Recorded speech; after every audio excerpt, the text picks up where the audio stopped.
If you're looking to quickly create professional-looking designs without having to start from scratch, you've come to the right place.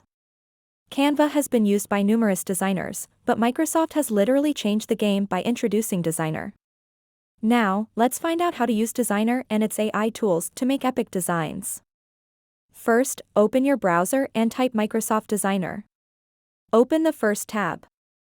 Sign up with your email and log in. Now enter anything you want to create with AI.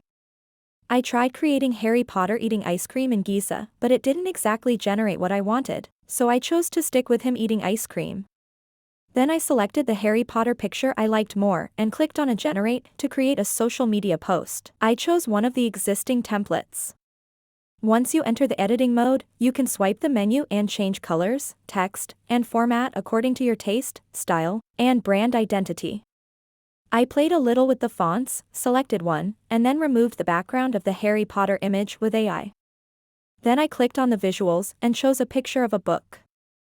I tried changing the position of the picture and the text. I turned the picture of the book into the background, but I wasn't quite satisfied.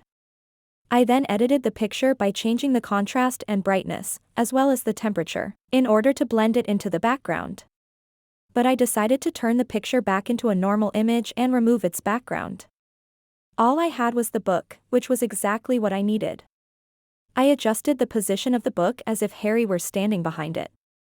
Then I chose another picture for the background from the visuals and adjusted the pictures again.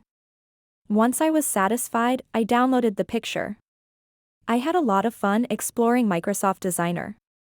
If you're looking to take your design game to the next level, give Microsoft Designer a try. Thanks for watching, and we'll see you in the next video.